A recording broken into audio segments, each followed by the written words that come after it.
이번에 강의할 부분은 소가의 남은효로서 바로 유고와 상유 그리고 육효 전체적인 정리를 하는 육효 총평으로 이어지고자 하는 것입니다. 그러면 바로 유고효로 나아가 살펴보고자 합니다. 유고는 미룬 부르는 자아석유라는 것은 바로 아래의 주자의 말씀에 있듯이 이것은 소충 육사에서 말한 부분인 것입니다.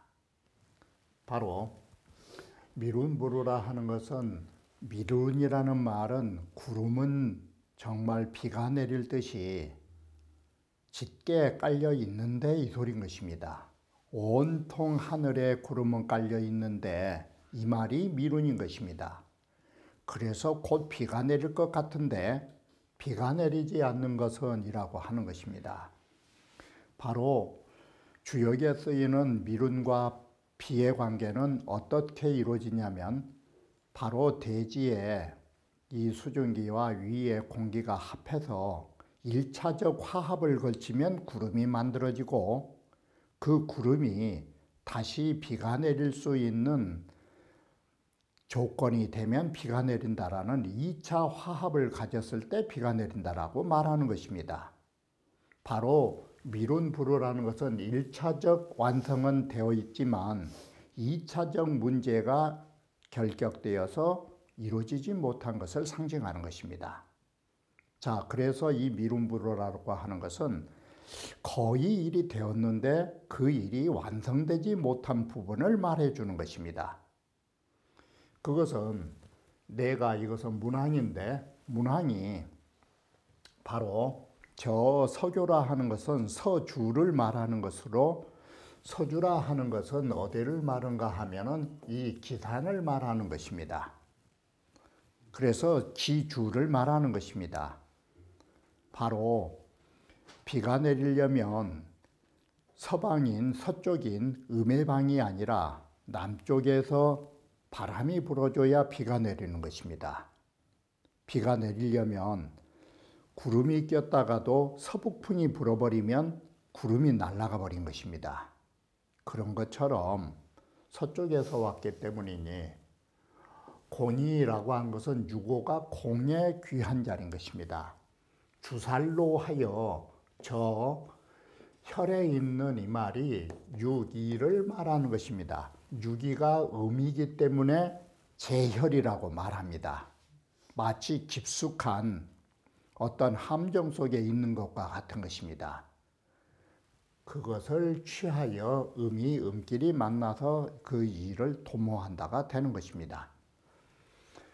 음으로서 높은 임금의 자리에 거하고 또한 음이 좀 지나치는 음이 좀 많은 음이 음효가 많은 이 시대를 당하여 만나서 불능유의하고 불능유의 이 네 글자가 무엇을 말한가 하면 미룬부르를 말한 것입니다. 능히 어떤 일을 하지 못한 것이 실컷 구름까지 만들어 놓고 비를 내리지 못한 것이 불능유의입니다. 그리고 익치유기하여 주살로 유기를 취하여 도움을 삼는다가 이 피제혈이라고 말한 것입니다. 그러므로 이런 상이 있다. 제혈은 음의 물건이고 그래서 유기를 말한다라고 합니다. 유기와 유고가 양음으로 이렇게 서로 만나게 되면 기불능제 대사를 큰 일을 이루지 못하리라는 것을 가히 알 수 있다로 하고 그러면 큰 일을 이루지 못한 걸 무슨 글자로 썼느냐? 미룬부르로 쓴 것입니다. 하늘에 가득한 구름에서 빗줄기가 쏟아진 것은 큰일이라고 생각하는 것입니다. 이렇게 해서 이 글을 연결짓고 있는 것입니다. 상활 미룬부르는 이상얄세라 여기에 이 자는 너무나라고 하는 뜻으로 쓰이는 것입니다. 그래서 주자께서 이상이라 하는 것은 이 자는 너무 태자 너무나 올라갔다는 너무나 높이 갔다 해서 태고라고 말하는 것입니다. 유고라 하는 것은 음으로서 높은 자리에 있으니 음유라고 하는 이 음유는 그 바탕이 이미 어떤 일을 할 수 있는 제목감이 아닌 것입니다. 그리고 높은 자리에 거하고 있으니 이것은 또한 너무나 높아서 그 자리가 지나친 자리다 이 소리인 것입니다. 태고의 과하니 상전에서 바로 이 공자께서 말씀하신 상전에서 이룬 바 이상이라고 말한 것이다. 그러면 이 이상이라는 너무 올라갔다라는 말은 뭔 말과 같으냐면 차는 이것은 건괴 상구에서 말하는 항용이라는 뜻으로 같은 뜻이다. 그래서 상자에가 항용유해라는 이 항자 뜻이 담겨져 있다 이것이에요. 그런데 이 항자는 다시 상육에서 사용되고 있어요. 그래서 항자를 쓰지 않고 여기에 고자를 쓴 것이에요. 항자 뜻은 사실이에요. 바로 위기 과고지만하야 임금이 높은 자리에 있다 보니까 지나치게 높고 그 뜻은 너무나 자만을 해서 가득 찼다 이 소리가. 자기가 자만하여 불능하인이 도사공이라 바로 신하에게 몸을 낮춰서 그러한 일과 공을 도모하지 못하는 폐해를 갖게 돼요. 상류구 본의에서도 마찬가지예요. 과지이고이 시문자야라 라고 이렇게 해석을 해요. 지나치기가 너무너무 높이 지나쳐서 너무 멀리 가버린 거라고. 그러니 역지차이라 또한 이 유고의 의미하고 같이 본 것이에요. 그래서 그 상전에는 이 말은 상유구 상전에 공자께서 뭐라고 말했냐. 부루과지는 이항야라 해서 이항이나 이고나가 같은 뜻이에요. 이렇게 해서 유고와 상육이 거의 같은 의미로 쓰여 있음을 공자께서 말씀하고 있다 해서 이 상육에서는 이 항, 이 거의 같아요. 자, 주자왈 미룬부루라 하는 것은 대체로 보면 그냥 대개로 보면 시 주불득사저의사라 이루어지지 않는 일 이 소리예요. 주불득사 이루어지지 않는 일, 뭔가 끝을 맺지 못한 일이다 이런 뜻이에요. 이루어지지 못한 일이라는 뜻이다. 운봉어시왈 미룬부루 자서교라 하는 것은 문항이 소충 육사를 위하여 말씀하신 부분에서 미룬부루 자서교를 쓰셨어요.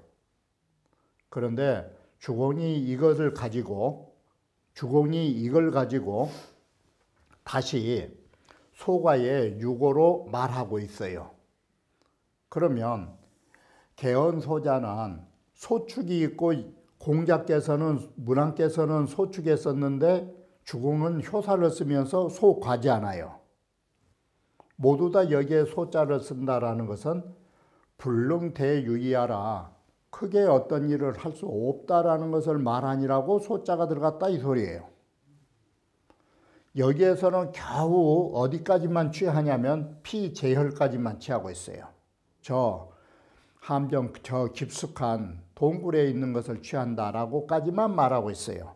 그러면 이것은 뭘 말하냐면 심히 음소지 부족대 유의하라. 음소라는 것은 음의 작은 부분이라는 것은 큰 일을 할 수 없다라는 것을 심히 말하고 있는 것이에요. 초상이라고 하는 것은 또 여기는 말을 바꿔서 전체로 보면 초효와 상육에서만 비조상이 있어요. 그리고 이 제혈이라고 깊숙한 동굴에 있다라는 말은 이건 날지 못한 새예요. 이건. 자, 또 글자에 관한 것도 하나를 보면 우리는 역지취상에 주역이 상을 취할 때 큰 걸로는 이전 이상하고 여기에서 말한 취상은 뭐냐면 사냥하는데도 3등급이 있어요. 큰 사냥, 중간 사냥, 작은 사냥. 이럴 때 글자가 달라요. 자, 가장 큰 사냥은 사냥 전자를 써요. 전으로 상을 삼으니 이것은 최대자요 이 소리가 사냥에 있어서 사냥에 있어서 큰 것 중간 부분이고 최대자는 가장 큰 사냥은 숫자를 써요. 숫자로서 상을 삼고 가장 작은 사냥은 주사리라는 화살 하나 쏜 것이에요. 이거로서 상을 삼는다라고 해서 바로 여기는 글자의 의미예요. 사냥에도 상중하가 있으므로 거기에 따른 글자를 달리 사용하고 있다라고 말씀드린 것입니다. 상륙이라 하는 것은 불우하야 과진이라고 해서 바로 상륙의 앞에의 문장들은 전부 다 불과로 쓰였던 것입니다. 여기에 진할과자로 해서 불과로 썼지 불우라고 하는 말은 상륙에 와서 바뀐 것입니다. 이게 문제점을 제기한 것입니다. 그래서 주자의 본의로 우리가 일단 보면 바로 이것은 만나지 못해가지고 지내가는 것이니 딱 이렇게 됐어요. 자, 이것을 불우 과지를 어디로 연결졌느냐. 자, 만나지 못하고 지내가 버렸다가 이것을 다시 보완한 글이 뭔 말이냐면 비조이지로 연결한 거예요. 나는 새가 멀리 떠나버린 것처럼 만나지 못하고 스쳐 지내가 버렸다 이렇게 글을 써놓은 거예요. 그래서 불우가지 네 글자가 비조이지와 같아요. 이게 그렇게 해서 주자께서 글을 쓰셨어요. 여기에 보시면 바로 상륙이라는 육이 음으로써 동체지 상하야라고 해서 바로 동체지 상이라고 하는 것은 다름이 아니라 이 진꾀지잖아요. 진꾀의 끝에 있으니까 움직임이 심하다 이 뜻이에요. 움직임이 심해서 가버렸다 이 소리예요. 지금 주자께서는 그런 생각으로 이 글을 쓰신 거예요. 동체의 위에 있다라는 말은 바로 이 다할극자와 같은 뜻이에요. 사실은 진동지 그게요. 진의 움직임의 끝자락에 있는 것이에요. 그러면 굉장한 움직임을 가지는 것이에요. 가만히 있을 수가 없어요. 그래서 나는 새처럼 휙 날아갔다라는 말을 지금 머릿속에 두고 계신 것이에요. 이게 거기에다가 음이 과하는 다한 끝자리에 처하고 있으니 이것이 과지이고 지나가기를 너무나 높이 지나가가지고 시몬자라 바로 지나가기를 이렇게 보시면 딱 문장 구조가 나와요. 지나가기를 너무 높이 올라가고 저 멀리 가버렸다고. 그러면 이것을 고자와 원자를 딱 빼서 우리가 보면 고차원이에요. 너무 높이 너무 멀리 가버렸다고. 그 글자를 비조이지에서 상징을 했고 그 의미는 만나지 못하고 멀리 지나가 버렸다. 이렇게 해서 그 상점이 여차하니라 라고 주장께서 딱 글을 써버리신 거예요. 그런데 문제는 다시 좀 보시면 이게 말이 안 맞아요. 불우, 과지, 이 우가라는 두 글자 이것은 혹자가 의심을 제기할 때 불우, 과지라는 것은 혹자가 이 의문을 제기한 거예요. 그래서 주자도 혹자의 말을 여기에 썼다라는 것은 뭔가 주자도 미온적인 부분이 있다라는 것을 암시하고 있는 것이에요. 그래 혹자 말을 제기하면서 우가라는 것은 혹자가 말하기를 아마 또한 마땅히 과우로 써야 된다. 그러면 과우로 쓰면 뭐가 나오느냐? 바로 우리 앞에서 보셨던 불과 방지, 불과 우지, 여기도 구사와 같은 불과 우지의 똑같은 구조가 나온 것이에요. 그러니 그 뜻은 구사와 같다라고 하니 미지시부라 해서 주자가 이것을 미상으로 처리해요. 이것은 주역의 모든 예로 봤을 때 이게 문제점이 없지 않아요. 일관성이 없어요. 한마디로 너무나. 그래서 이 혹자의 말을 여기에 일설로 참고로 해놓은 것은 주자의 의중이 어디 있는가를 우리는 볼 수 있는 것입니다. 자, 다시 경문을 보시면 멀리 떠나가 버려서 흉하니 이것이 흉한 것이 재생이다 이 말이에요. 다른 게 아니고 이를 재생이라 재앙이라 말한다. 자, 그러면 어떻게 해서 만나지 못하고 서로 그러면 이제는 이 과자가 이해가 되실 것입니다. 만나지 못하고 지내가 버렸다라는 것은 영원히 거리가 생겨버렸다 이 소리가 과자로 쓰인 것입니다. 너무 높이 너무 멀리 가서 서로의 거리가 이제는 지내가 버렸다 이렇게 본 것입니다. 자, 다시 보시면 음성이란 조급한 것이다. 그런데 이것이 진꾀예요. 진꾀가 이미 좀 지나쳤고 또한 동체의 가장 윗자리에 있다. 그리고 자, 음과지극 이게 두 번째로 첫 번째고 두 번째로 음과가 이과요. 음의 지나침이 이미 지나쳤고 웃이 음과지 극이라 그러니 이것이 또한 음과의 극이 된다. 그러므로 지나친 것이 이고 심음으로 문장을 만들어 보면 돼요. 지나친 것이 이미 너무나 높고 멀리 갈 수 있는 것을 이렇게 본다. 시는 이것은 불합기의 그 시의에 적합하지 못해요. 그리고 이로 과자여라 지나친 것을 한결같이 고소한 자이다. 우리말로 하면 한결같이 이건 지나친 것이다. 그래서 유여 이런 모습이 있는 것이다. 비조지 신속이 나는 새가 빠르게 지어이지라 저 멀리 떠나가며 이루는 것과 같다. 여기에서 말한 이지라는 글자는 비조 이지라는 이 두 글자는 온 거를 말한다. 멀리 갔다. 그러면 이제 이 온 거라는 말을 가지고 과자를 이해하시면 뭐가 돼요? 과자 위에다 멀은 자를 하나 써놓으면 쉽게 이해돼요. 여기에 과자는 멀리 지나가 버렸다가 되는 것이에요. 그래서 새의 입장에서 말하면 멀리 가버렸다가 뭐냐? 천은 멀령이라 이 문학적으로 말하면 구름을 뚫고 가는 새가 새 그림자조차 사라져 버렸노라고. 이것이 새가 멀리 갔기 때문에 그리고 높이가 날아갔기 때문에 안 보인다 이 소리예요. 결국 온 거예요.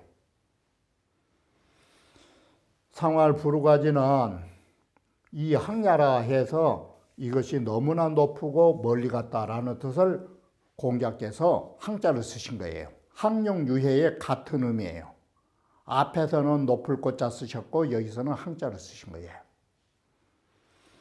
성제여왕 시왈 상륙이라 하는 것은 음유의 바탕으로 진동의 체에 있고 있으니 이게 어떻게 될까? 조급해요. 그러니 기유 불여 이여 이양 상우 일이로 어찌 오지 두 양으로 더불어 서로 만나지 못하는 데에 그치겠는가?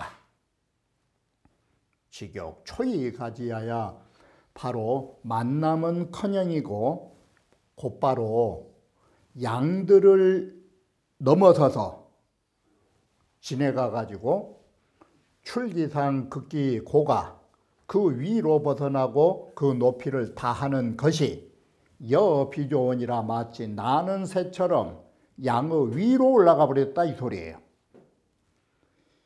항만이 여차하니 이렇게 항용처럼 너무 드높고 자만한 것이 이와 같으니 기불리 재생지 흉화 이 재앙의 흉함을 거기에 걸려들지 않을 수 있겠는가. 이것은 음이 너무나 지나쳐서 당연히 재앙을 겪게 되게 됨을 말해주는 것입니다. 소각계를 우리 다시 이제는 정리하여 보면 소가는 사음과 이양을 가지고 있으니 음과의 양이라 음이 양보다 지난다라는 것은 양의 수요보다 많다라는 것입니다. 그래서 음이 지나치다인데 음이 많다의 뜻이 소가가 되는 것입니다. 자, 이것은 소가라는 이름에 관한 그 의의를 밝힌 것이고, 육효를 종합적으로 논하여 본다면 초상양효는 초의 육과 상의 육 이 두 효는 개음불중하니 모두 음으로 중도가 아니니 이건 지나친 자고, 그래서 이 음이 지나치다가 뭘로 표현됐느냐, 초효에서는, 이 초륙에서는 비조라 이흉이 되었고, 날아가 버린 새라 이것은 흉하다라고 말했고, 상육에서는 비조이지라 했어요. 나는 새가 저 멀리 떠나갔다고.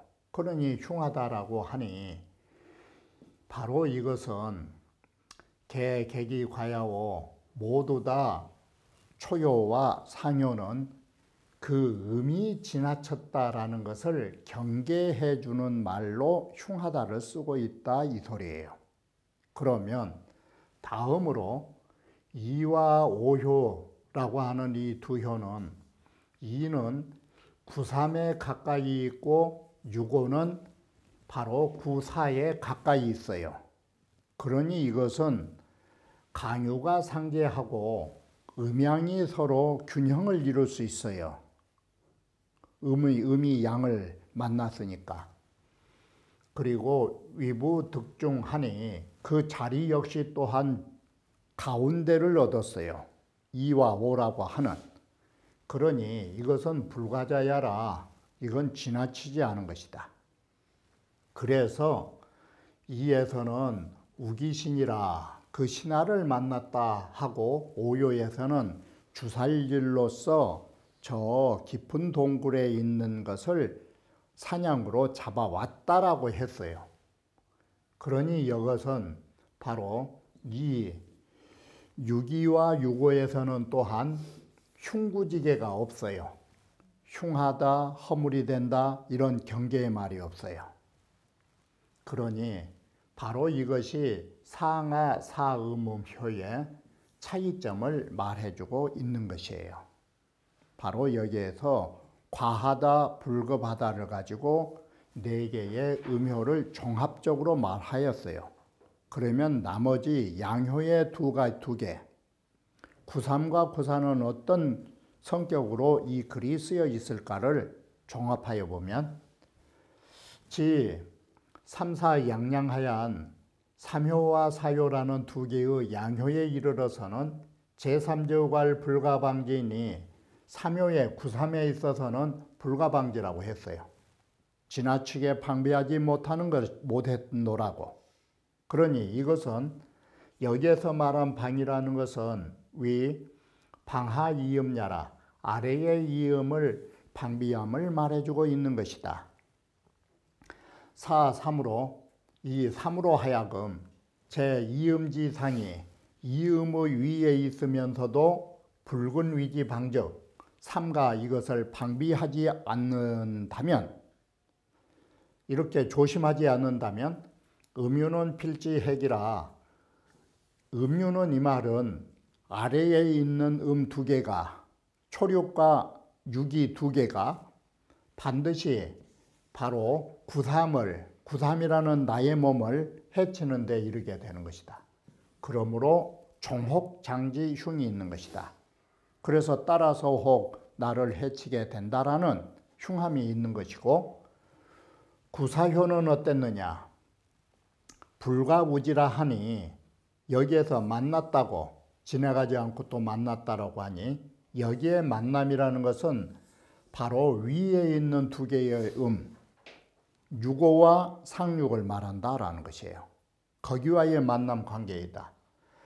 자, 사효로 하여금, 구사로 하여금 이음의 아래에 있으면서, 상육의 아래에 있으면서 일혹 경중하야, 만에 하나라도 혹 경중을, 이 말은 경중을 가늠하면서 치 오륙지우면 유고와 상육과의 만남을 딱 이루게 되면 위려지사이라, 이건 엄청 위태로운 일이다. 위려한 일이다. 그러므로 왕녀라는 말로 가면은 위태롭다라는 말로 반드시 경계하고 있는 것이다. 자, 여기에서 두 개의 공통점은 간단해요. 구삼과 구사는 음을 가까이에서 함께 하면 안 된다 이 소리예요. 이게 연이나 음제 양상에 음이라는 것은 양 위에 있을 때에는 기해유 가한이언이와 그 해를 오히려 피할 수가 있어요. 이게 그런데 음이 양의 아래에 있을 때는 그 화가 정말로 헤아릴 수 없어요. 이게 이 말은 뭘 말하려고 하느냐?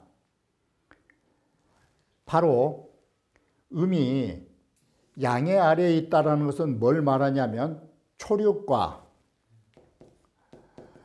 유기가 바로 양의 아래에 있을 때는 그 화가 더 커요. 그래서 어떤 것이 나쁘느냐? 구삼이 나쁘다는 이유 말하는 거예요. 이게 그래서 그 구삼이라는 것은 화를 정말 가늠할 수 없을 정도로 많다 이것이에요. 그런데 구사 경우는 어떤 것인가 하면 구사는 유고와 이 유고라고 하는 것하고 상육이라고 하는 것이 구사의 위에 있어요. 그렇기 때문에 구사는 그 해를 오히려 피할 수 있는 가능성이 있어요. 그런데 구삼은 안 돼요. 이게 정말 생각지 못할 화를 겪을 수 있는 것이에요. 바로 이런 기준에 의하여 구삼은 흉하게 되고 이 흉하다의 원인을 건한구시는 어떻게 받느냐? 아래에 있는 음은 위험스럽다. 위험천만하다. 위에 있는 음은 무섭지 않다. 이미 올라가 버렸으니까. 아래에 있는 음은 기연이 오르려고 위에 있는 놈을 해칠 수밖에 없다. 그런데 이미 올라간 것은 자기의 음이 뜻을 이뤘다. 그러므로 그 아래에 있는 데는 구사는 관심이 없다. 이런 말과 같은 것입니다.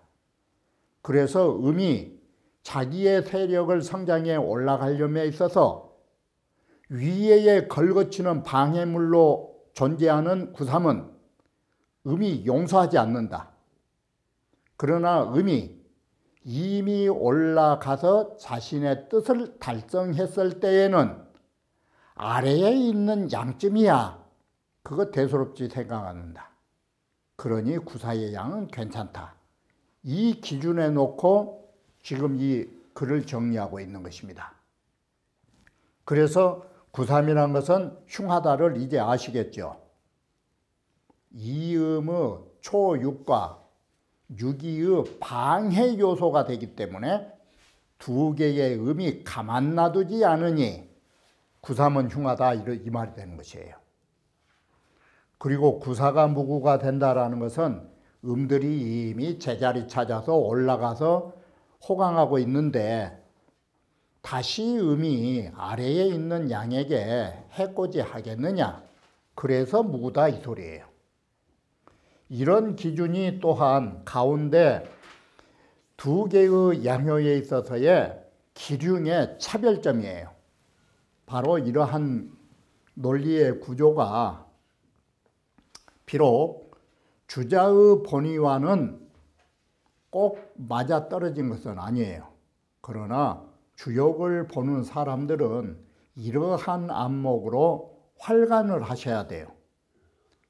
너무나 고집된 안목을 가지고 글을 보지 마시고 이러한 다양한 접근을 통해서 주역의 육효에 있어서의 전모를 살펴보는 넓은 안목을 가지시는 데에 이러한 설들이 도움이 되리라고 믿는 바입니다.